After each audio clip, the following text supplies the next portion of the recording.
고등학교를 갓 졸업한 한 중국인 청년이 프랑스에 건너가서 유학 생활을 시작했습니다. 생활이 어느 정도 익숙해진 어느 날 청년은 집 근처 버스 정류장이 완전히 자동적이라는 것을 알게 되었습니다. 버스 이용자들이 알아서 티켓을 사기도 하고 돈을 내기도 하고 또 표를 검사하는 일도 드문드문 했습니다. 이 청년은 이 시스템에 허점이 많아서 티켓을 끊지 않고도 버스를 탔을 때 걸릴 확률이 극히 드물다는 것도 발견하게 됐습니다. 이후로 청년은 비용을 들이지 않고 버스를 타고 다녔답니다. 조금 양심에 걸리긴 했지만은 가난한 학생이니까 이 정도는 괜찮다고 스스로 합리화하면서 버스 요금을 내지 않았습니다. 그러고 나서 4년이 지난 후에 이 청년은 명문대학을 졸업하고 파리에 있는 다국적 기업 여러 곳에 지원을 했답니다. 학업 성적도 아주 뛰어나고 지원한 모든 곳이 아시아 시장을 넓히려는 목적을 가지고 있는 기업이라서 그는 자신만만했습니다. 그러나 상황과 기대는 다르게 흘러갔답니다. 이력서를 보고 처음에는 환영하던 회사가 시간이 지나자 그와 함께 일할 수 없다고 통보를 하는 것입니다.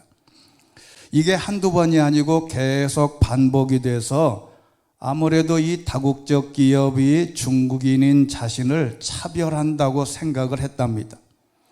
그래서 마음이 답답했던 그는 마지막으로 지원했던 회사의 인사 담당자를 찾아가서 자신이 왜 입사하지 못한 이유가 내가 중국인이기 때문이냐고 물어봤습니다. 그랬더니 인사 담당자가 대답이 아주 놀라웠습니다. 그런 이유로 우리는 차별하지 않습니다. 세상이 어떤 세상인데요. 게다가 우리가 진출하려는 곳도 당신의 고향인 중국 시장입니다. 오히려 중국인이라면 더 도움이 되겠지요. 당신의 이력을 보니 경험도 풍부하고 능력도 있어서 굉장히 인상적이었습니다. 솔직히 말해서 우리가 찾는 딱 맞는 인재였습니다. 그런데 이 사람이 물어요. 아니 그런데도 저를 받아들이지 않는, 합격시키지 않는 이유가 뭘까요? 그랬더니 이 인사 담당자가 이렇게 설명하는 겁니다. 당신의 신용카드 기록을 인생 전체를 다 확인을 해보니 버스 티켓 때문에 3번을 벌금을 냈더군요. 그랬더니 청년이 네, 그런 일이 있었습니다. 그런데 그런 작은 일 때문에 신문에 논문을 발표할 만큼 재능 있는 사람을 뽑지 않는다는 게 말이 됩니까? 따졌습니다. 그런데 인사 담당자가 이렇게 말하더랍니다. 그것이 정말 작은 일이라고 생각하십니까? 우리의 생각을 다릅니다. 당신이 프랑스에 온 지 일주일 만에 티켓을 사지 않아서 벌금을 물었을 때는 프랑스의 자동 발권 시스템에 익숙하지 않아서 그렇다고 이해할 수는 있습니다. 그런데 그 이후에도 2번이나 더 티켓 때문에 벌금을 물었다는 것은 다른 말이지요. 그랬더니 청년이 말합니다. 그때 정말 돈이 없었어요. 아니요, 당신 말에 동의할 수가 없습니다. 우리가 그 정도로 모를 것 같다고 생각하십니까? 당신은 3번 벌금을 물기 전이나 후에도 무수히 버스를 공짜로 타고 다녔겠지요. 청년이 다시 말합니다. 그렇다고 그 일이 죽을 때까지 꼬리표처럼 따라다녀야 하나요? 왜 그렇게 빡빡하지요? 담당자가 말합니다. 아닙니다. 당신의 행동은 2가지로 말해주지요. 첫째는 당신은 규칙을 존중하지 않는 사람입니다. 법률이나 시스템의 허점을 고의적으로 악용한 것입니다. 2번째는 당신은 신뢰할 수 없는 사람이었다는 거죠. 우리 회사는 자신감뿐만 아니라 신뢰를 바탕으로 진행하는 일이 많습니다. 특정 지역의 시장개발 담당자에게 회사는 많은 권한을 줍니다. 마치 자동화된 시스템처럼 사람의 양심을 믿고 운영하는 겁니다. 그런데 당신과 같은 사람에게 이런 일을 맡길 수 없습니다. 이런 이유로 우리는 당신을 고용하지 않은 겁니다. 아마 유럽 어느 곳을 가도 당신은 취업이 불가능할 겁니다. 그는 머리를 한 대 얻어 맞은 것처럼 큰 충격을 받았다 그래요. 그리고 나서 인사 담당자가 마지막으로 이런 말을 했답니다. 지식의 부족함은 어느 정도 보완할 수는 있지만 똑똑하다는 것 때문에 똑똑하다는 것은 절대로 도덕성의 부족을 메꿀 수 없습니다. 당신이 똑똑하다고 그래서 도덕성도 똑똑한 게 아니라는 말이에요. 프랑스에는 결혼식장이 없습니다. 시청에서 하거나 구청에서 하거나 성당에서 하는데, 왜냐하면 결혼을 하고 이혼을 할 때는 만약에 이혼하게 되면 남자가 모든 재산을 포기할 만큼 탈탈 털려요. 그래서 아예 결혼식을 안 합니다. 그냥 삽니다. 마크롱 대통령도 그냥 삽니다. 아이도 낳고 그냥 살아요. 프랑스가 이민자들을 맨 처음 받아들여서 유럽에서 가장 타락한 나라가 프랑스입니다. 이번에 올림픽에서도 봤듯이 동성애에다가 예수를 핑계로 소돔과 고모라보다 10,000배가 더 타락한 도시가 파리이고 프랑스입니다. 그런데 왜 그런 프랑스가 저렇게 건재할까? 저렇게 많은 사람들이 도덕성이 땅에 떨어지고 망가져 있는 나라가 저렇게 든든히 서 있을까? 왜 그렇다고 생각하십니까? 그것은 바로 사회적인 규칙이나 그 위에 올라갈수록 도덕성을 내포하고 탁월한 정직성이 보장되지 않으면 그 위치로 절대로 올라갈 수가 없어요. 적어도 지도자들은 도덕적이고 청렴해야 하는데 현실에서는 그렇지 못하는 예가 너무너무 많습니다. 우리가 TV와 신문 그리고 매스컴을 통해서 쏟아지는 우리나라의 많은 지도자들의 비도덕적이고 비윤리적인 모습과 그런 사람들을 지지하는 사람들이 많은 것은 아직 그 수준에 우리가 오르지 못했다는 것을 기억해야 합니다. 여러분, 작다고 생각하지만 결코 작지 않던 그 비도덕적 행동, 버스를 돈 내고 타지 않았던 이 청년은 그냥 집으로 갈 수밖에 없었어요. 그런데 이와 같은 내용을 성경에서 이미 말씀했습니다. 어떻게 말씀했냐고요? 누가복음 16장 10절 말씀에 이미 예수님이 이렇게 말씀하셨어요. 누구든지 적은 일에 충성하는 사람은 많은 일에도 충성할 것이요, 누구든지 적은 일에 불의한 사람은 많은 일에도 불의할 것이다. 하나를 보면 열을 한다. 이게 만고불변의 진리인데 예수님이 말씀하신 겁니다. 이 말씀이 사회의, 직장의, 공동체에, 그리고 나라 전체의 시스템에 적용될 때 그 나라와 사회, 직장, 공동체는 번영하고 제대로 될 것입니다. 자, 우리가 여기서 생각할 것은 신앙생활이라고 하는 것은 큰 것이 아닙니다. 아주 작은 것에서부터 출발한다는 거죠. 어떤 사람이 100억을 공금을 횡령하는 게 아니에요. 작은 데서부터 출발하는 거죠. 우리가 말하는 도덕성, 어떤 능력, 신앙의 능력까지 큰 것만 적용하려고 해서는 안 된다. 작은 거, 사소한 거, 미미한 거, 우리가 신앙생활에서도 가장 미미한 거기가 무너지면 뚝이 무너질 수 있다는 것이죠. 자, 그런 차원에서 오늘 주인공의 이름은 엘리야입니다. 이 엘리야는 여호와는 하나님이시다, 엘리야, 야훼, 하나님이시다 라는 뜻인데, 이 사람이 길르앗의 디셉이라는 동네 사람이라는 거예요. 이 말은 무슨 얘기냐면 촌사람이다, 그런 말입니다. 그 당시에 예루살렘이다 어떤 큰 동네에 있는 게 아니고 이름도 없는 아주 촌놈이다 그런 뜻이에요. 그런데 이 촌놈이었던 엘리야가 이 선지자들 중에 최고로 올라갔던 이유가 과연 뭘까? 여러분, 이 엘리야는요 예수님의 사역에서 모세와 함께 자주 등장했던 사람이에요. 왜 그러냐면 선지자들의 대표자로 하나님께서 그를 능력과 임재를 나타내신 인물로 묘사되고 그 탁월한 사람이 엘리야입니다. 그는 털옷을 입고 허리에 가죽띠를 띠고 있었어요. 세례 요한을 연상시킬 수 있었는데 신약 성경에 자주 등장하는 사람이 엘리야입니다. 마태복음 16장 14절에 보면 그 앞에 보면 이런 말씀이 있죠. 인자를 예수님 묻습니다. 나를 누구라고 하더냐? 그 제자들이 이렇게 말합니다. 그들이 대답했습니다. 세례 요한이라고도 하고 엘리야라고도 하고 예레미야나 예언자 중 한 분이라고 하는 사람도 있습니다. 여기 왜 엘리야가 등장할까요? 엘리야는 대단한 능력자였기 때문에 그래요. 먼 훗날 변화산에서도 언급됩니다. 베드로와 야고보의 동생 요한을 데리고 변화산에 올라가서 갔었는데 옆에 예수님께서 옆에서 보니 그 예수님의 모습이 변모돼 얼굴이 해처럼 밝고 옷이 빛처럼 새하얗게 변화됩니다.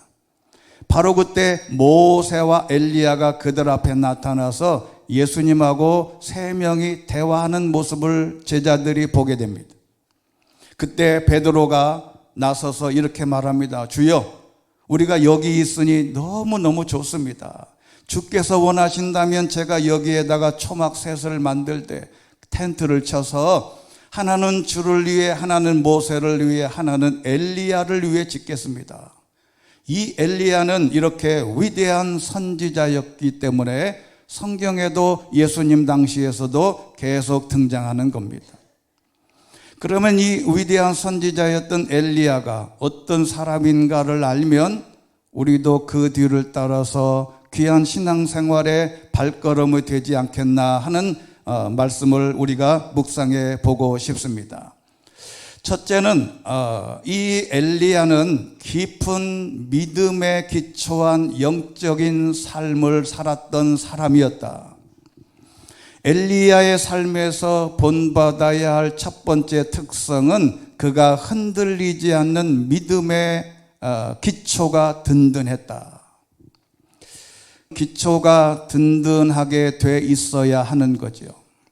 외부에서 다른 어떤 상황이 직면해 있다 하더라도 우리의 믿음이 흔들리면 안 된다. 우리나라의 일제시대 때 신사참배 때문에 한경직 목사님이 그 템플턴 상을 받은 현장에서 나는 죄인입니다 그렇게 말하고 당시 받은 9억 원을 교회에 그대로 헌금해서 귀하게 쓰인 바가 있어요. 우리가 그렇게 일제시대에 신사참배 앞에서 우리 교단도 이 거부를 했는데 이 엘리야는 혼자서 이렇게 생각하고 이렇게 말합니다. 열왕기상 17장 1절 보면 내가 섬기는 이스라엘 하나님 여호와께서 살아계심을 두고 맹세한다. 어떤 환경에 있든지 자기는 내 갈 길을 간다. 이렇게 약속을 하고 고백을 한 것이죠. 신앙 고백은 자기 혼자 갖고 있는 게 신앙이 아니에요. 어떤 위기가 왔을 때 자기가 공개적으로 말할 수 있어야 된다. 이스라엘 왕 아합이 그의 아내 이세벨이 세운 바알 사당에서 바알 숭배하고 단을 쌓고 아세라 목상을 만들어서 여호와의 노를 격발하고 있을 때 엘리야는 왕 앞에 나타났습니다. 많은 선지자들이 죽었어요. 많은 선지자들이 이제 하나님의 선지자인 것을 거두어 드리고 죽거나 다 도피하고 도망갔어요. 그럴 때 이 엘리야는 담대하게 왕 앞에 나서서 나는 하나님을 믿는 신앙인이라는 것을 발표하고 굳건한 믿음을 보여주었다는 것이지요. 이것은 바로 히브리서 12장 2절에 있는 말씀과 맥락이 같습니다. 믿음의 창시자요 완성자이신 예수를 바라봅시다. 그는 자기 앞에 놓여있는 기쁨을 위해 부끄러움을 개의치 않으시고 십자가를 참으셨습니다. 그래서 그는 하나님의 보좌 오른편에 앉게 되셨습니다. 아멘. 믿음의 주요 온전케 하신 예수를 바라보자. 바라보자라고 하는 단어는 주의 깊게 생각하다, 다른 것에서 눈을 돌려 어떤 것에 고정시키다. 세상의 어떤 것도 예수님을 바라보는데 방해 요소가 없었다. 그 다음에 두 번째는 순종하겠다는 결심을 했습니다. 열왕기상 17장 5절에 있는 말씀을 보니까 이렇게 왕 앞에 가서 내 신앙 고백을 하고 앞으로 3년 동안 비가 오지 않을 거다 선포했는데, 그리고 도망가야 했는데, 이 열왕기상 17장 5절 말씀, 그리하여 엘리야는 가서 여호와의 말씀대로 했습니다. 요단강 앞 그리 시냇가로 가서 지냈습니다. 이것은 엘리야가 이해되지 않는 상황에서 신뢰를 가지고 순종했다는 거예요. 우리가 하나님이 너가 어디 가서 숨겨야 될 장소가 예를 들어서 동굴이라든지 아니면 큰 부자라든지 어떤 능력 있는 사람에게 가야 된다고 했으면 얼마나 이해가 돼요. 그런데 이해되지 않습니다. 그리 시냇가로 가서 지내라 그랬더니 어떻게 됐다고요? 까마귀가 이 그림과 같이 빵과 물을 가져다가 바로 이 엘리야를 먹여 살린 겁니다. 하나님의 말씀은 모든 상황에서 지침이 되어야 하고 우리가 온 마음을 다해서 순종해야 될 이유입니다.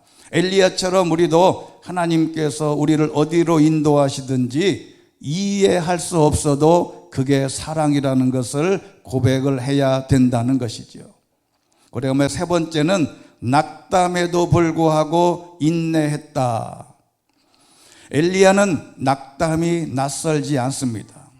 자, 오늘 본문에 있는 말씀을 보면 이 엘리야가 아합 왕과 이세벨의 폭정에 그 바알 신도 아세라 신도 850명과 갈멜산에서 대결해서 이깁니다.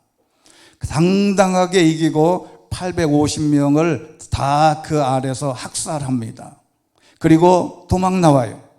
왜? 이세벨이 그걸 알고 찾아서 너 죽이겠다 그랬습니다. 그랬더니 열왕기상 19장 4절에 있는 말씀, 혼자서 하룻길을 가서 광야에 다다랐습니다. 그는 로뎀나무 아래 앉아서 죽기를 기도했습니다. 여호와여, 이제 이것으로 충분하니 제 목숨을 가져가 주십시오.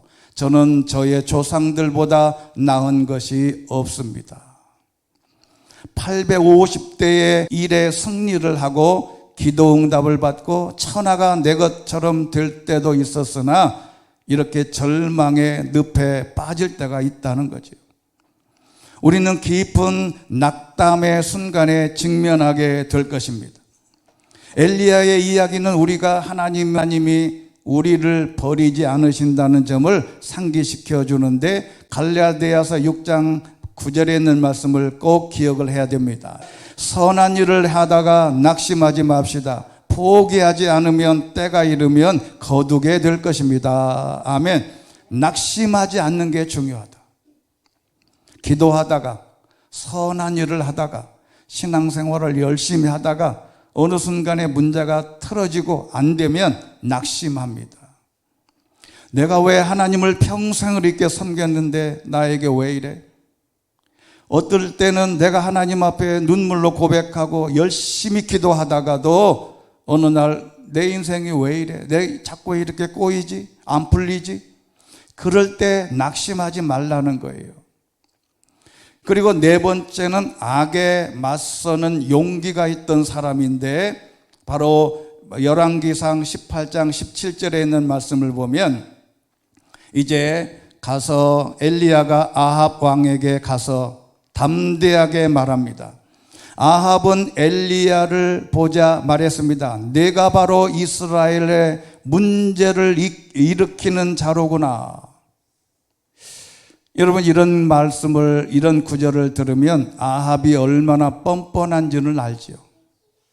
어떻게 아합이 엘리야를 보고 네가 문제를 일으키는 사람이다 라고 말할 수 있을까?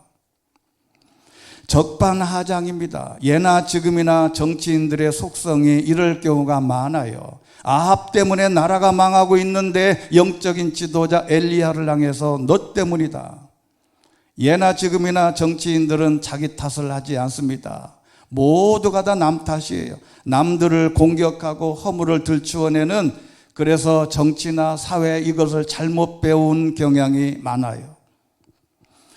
제가 83년에 대학을 들어갔는데, 물론 저는 79 학번입니다. 2년 동안 재수를 하고 그 다음에 군대를 갔다 와서 이제 대학을 23살에 들어갔는데, 그때는 말로 다 할 수 없는 데모가 그렇게 많았어요. 제가 대학을 졸업하고 27살에 장신대 신대원에 1학년에 들어갔는데, 그 여름에는요, 문을 열어놓고 공부를 못해요. 수업을 못해요. 왜냐하면 저쪽 한양대에서 데모를 해서 최루탄 가스를 막 부어놓으면 눈에 보여요. 허연 최루탄 가스가. 그게 바람이 불면 그 광나루 아차산 그 언덕으로 막 올라오면, 문을 열어놓으면 너무 코가 매워서 수업을 못해요. 그때는 왜 이렇게 데모가 많았는지. 그런데 그때도 우리도 대학 다닐 때 데모도 해보고 정치가 잘못됐다 그렇게 수없이 했는데도 지금도 변하지 않았어요. 왜 그럴까? 그것은 영원히 변하지 않는 숙제입니다.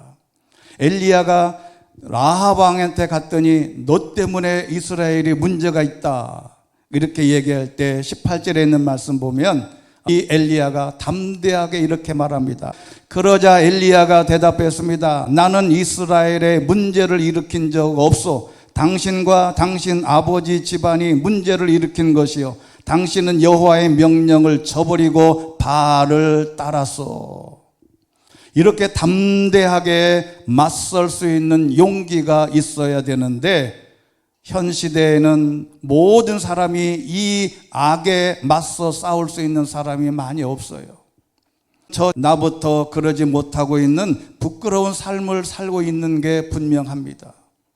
악을 악이라 말하지 못하는 삶을 살 수 있는 이 현대의 삶이 얼마나 부끄러운지.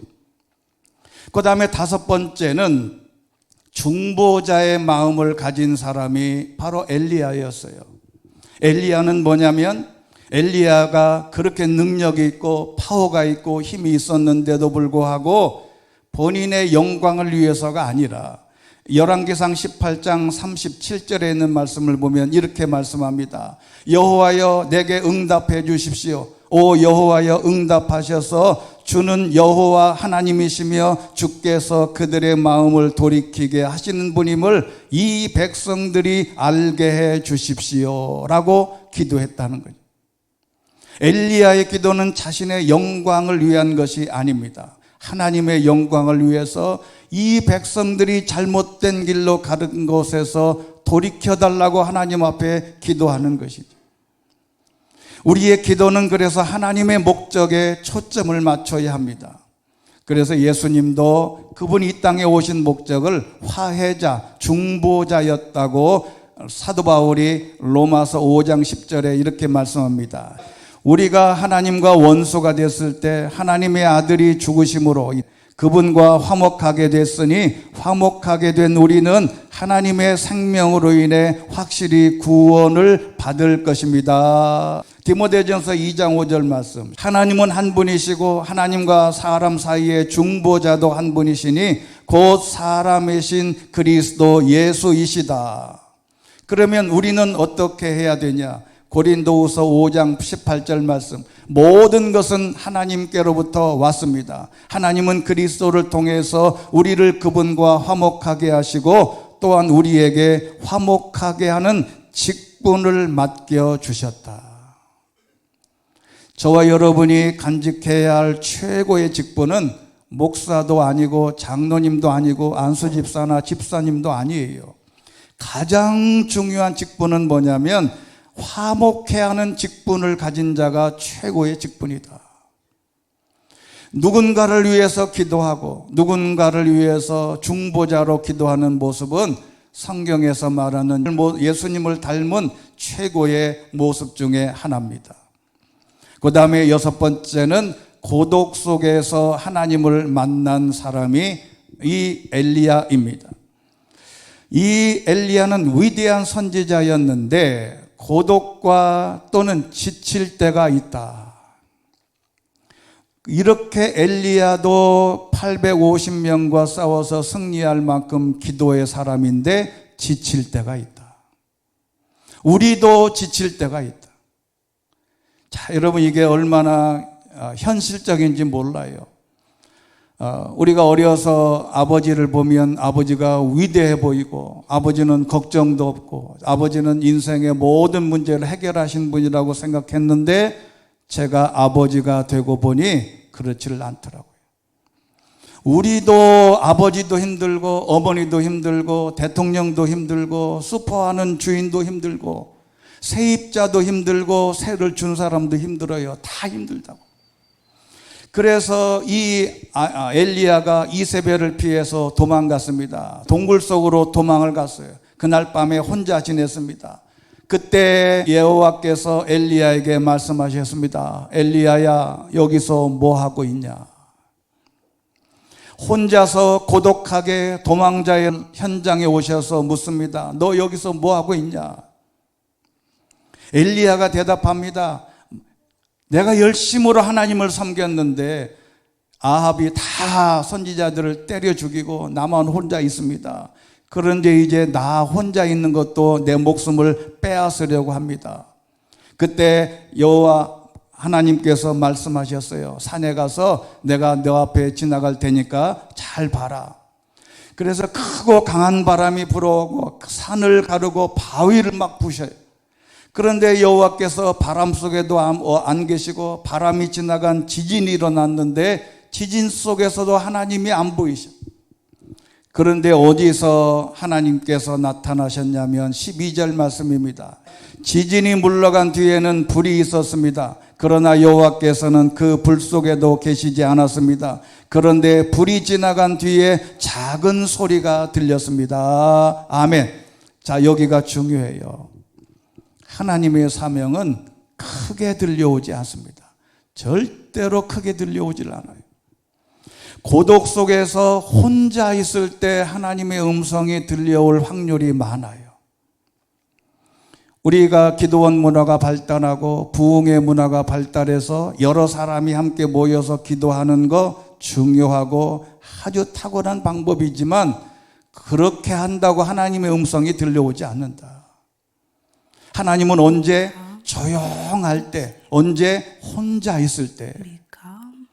그러자 여호와께서 세미한 음성을 하나님께서 들려주셨는데 여호와께서 엘리야에게 말씀하셨습니다. 내가 왔던 길로 돌아가서 다메섹 광야로 가라. 그곳에서 하사엘에게 기름 부어 아람 왕이 되게 하고 님시의 아들 예후에게 기름 부어 왕이 되게 하고 엘리사를 후계자로 삼아라. 하나님이 사명을 주신 겁니다. 이 세 가지 사명을 엘리야가 조용히 혼자서 기도할 때 사명이 들려왔다. 세 가지입니다. 아람 왕 하사엘을 통해서 우상 숭배하는 아합 왕조를 진멸해라. 예후를 통해서 종교개혁을 해라. 엘리사를 후계자로 삼아라. 바로 고독 가운데 오는 영성입니다. 자, 요즘에 우리가 깊이 묵상해 보면 요즘은요 혼자 있는 시간이 거의 없어요. 많은 사람들이 요즘에는 혼자 있는 것을 두려워해. 혼자 있으면 외롭다 그래. 혼자 있는 것을 무서워하면 안 된다는 거죠. 요즘에는 우리 손에 뭐가 들려있냐면 핸드폰이 들려있어서 여기에서 유튜브나 또는 모든 것들이 다 그 안에 있어서 이 핸드폰을 놓으면 손이 부들부들 떨린다는 사람이 있어요. 핸드폰이 없으면 정신도 흔들려. 이게 현 시대를 살아가는 우리에게 가장 큰 불행 중에 하나다. 여러분 하루에 5시간 핸드폰을 꺼놓고 있을 수 있나요? 한번 해보시면 쉽지 않습니다. 핸드폰이 없으면 불안해. 밖에 나갈 때 핸드폰을 안 갖고 나가면 불안해. 제가 언젠가 우리 이영찬 권사님한테 전화했더니 전화를 안 받으셔. 그래서 왜 전화를 안 받으시나? 그래서 한 4-5시간 지난 다음에 전화했더니 아이코 목사님 제가 핸드폰을 집에 놓고 나갔어요. 그래서 박수 쳐줬다니까. 잘하셨어요. 핸드폰을 얻고 밖에 나간다? 잊어버려서 그러셨을 거예요. 기도라는 건 간단합니다. 혼자 있는 게 기도예요. 그냥 혼자 있는 게 그냥 기도입니다. 무엇 안 해도 혼자 있으면 그게 기도예요. 왜 그러냐면 기도하면 혼자 있으면 하나님의 음성이 하나님의 소리가 들려올 가능성이 훨씬 높아요. 세미한 음성을 들으려면 어떻게 해야 되나요? 모든 주변에 있는 음성을 다 줄여야 돼요. 세미한 음성을 들으려면 주변에 있는 모든 잡소리를 다 줄여야 세미한 음성이 들린다니까요. 하나님의 음성은 더 그렇습니다. 세상에 들려오는 모든 소리를 다 줄여놔요. 음소거를 해야 하나님의 음성이 들려오는 거예요. 예수님이 그러셨어요. 마가복음 1장 35절 말씀 보면 매우 이른 새벽 아직 어둑어둑할 때 예수께서 일어나 외딴 곳으로 가셔서 기도했습니다. 왜요? 군중 속에서 그냥 기도하면 안 되나요? 예수님도 외딴 곳으로 한가한 곳으로 한적한 곳으로 피해서 혼자 있었어요. 누가복음 5장 16절 말씀. 하지만 예수께서는 외딴 곳으로 물러가 기도하셨습니다. 한적한 곳이라고 하는 것은 혼자 있는 곳이라는 거죠. 여러분이 어느 곳을 가든지 혼자 있는 시간을 많이 가지십시오. 그러면 그게 진짜 기도가 됩니다. 여러 사람이 있는 곳에 가서 뭘 한들 우리의 마음은 편할지 모르지만 하나님의 음성은 모든 소리를 줄여야 하나님의 음성이 들려온다. 그리고 마지막 7번째는 엘리야는 기도의 사람이었어요. 물론 이것은 우리가 잘 아는 건데 야고보서 5장 17절에 있는 말씀이 중요한 구절입니다. 엘리야는 우리와 본성이 똑같은 사람이었습니다. 그러나 그가 비가 오지 않기를 간절히 기도했더니 3년 반 동안 땅에 비가 내리지 않았습니다. 이 탁월한 선지자를 대표하는 엘리야는 어떻다고요? 우리와 본성이 똑같았다. 여기 성정이 같은 본성이라고 하는 것은 호모 이오파데스라고 하는 헬라어인데 이게 다른 사람과 함께 같은 것을 겪고 유사한 감정과 애정을 가진 사람이 엘리야나 나나 니나 내나 똑같았다. 3년 동안 비가 오지 않는 것은 하나님의 일방적인 진행이 아니라 엘리야가 기도했다는 거죠. 이 말은 우리도 엘리야처럼 위대한 선지자 같은 영성을 소유할 수 있다. 기도가 정답이다. 그런데 오늘 말씀 마지막 결론 열왕기하 2장 9절에 있는 말씀이 이제 오늘 핵심적인 내용 중에 하나입니다.